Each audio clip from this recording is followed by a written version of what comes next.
最初にここに来ましたのは1964年11月でしたっけ。11月、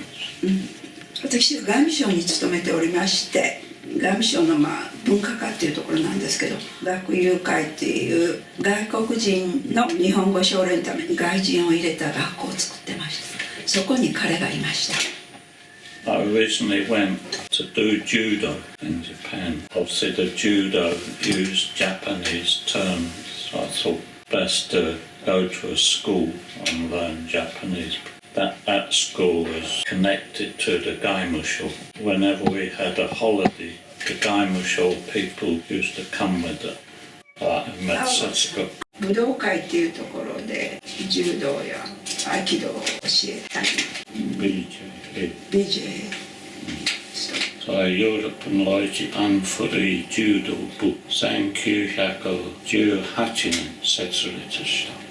63年結婚して池袋のアパートに住んでて長女が生まれてオリンピックスでちょっと仕事をしましたからその後まだ赤ん坊でしたけどもう帰ろうっていうことにして子供の教育のために考えました。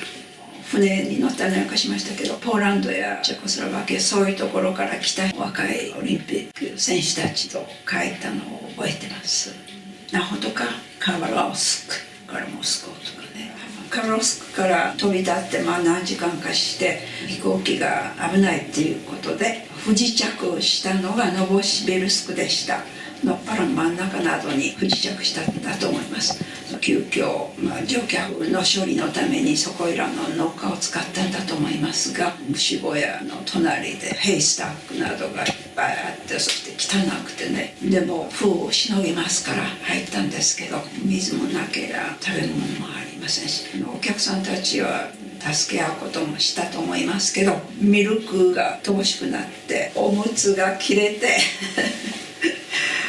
私は唐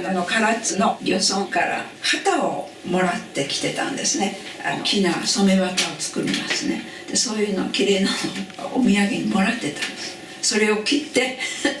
おむつに使ったのを覚えてます。あの頃はやはり物も乏しかったしですねロンドンなんかもね貧しいな汚いなと思いました。セントポールスが爆撃されましたですね大きい爆発の穴ですよね、まだそういうのもねほったらかしてあってシティの時計などもぶら下がってたりしてですね戦勝国のイギリスがこんなにまだ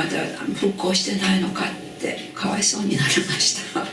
最初行きましたのは主人の両親の家で4年間そこで共同生活をしました。何一つ破門なくいい両親たちでしたからマダムバタフライとかちやほやされてカウンセラーハウスなのに次女三女をそこで産みました。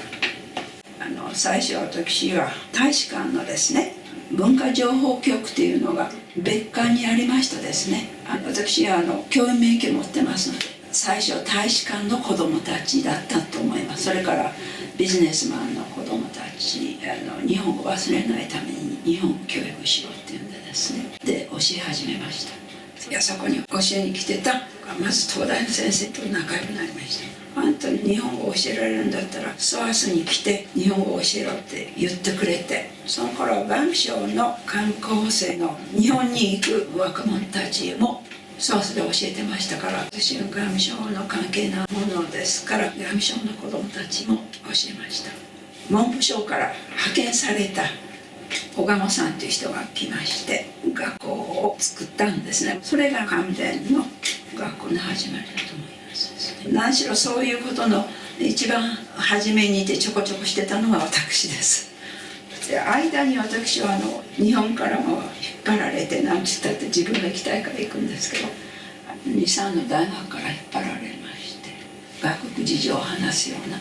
社会文化人類学そんなのを1年間教えたりそんなんでティーチングからは離れられないような障害です。子供は主人が見てくれました。女の子ですからねある意味では世話ないんです。大丈夫でしたよね。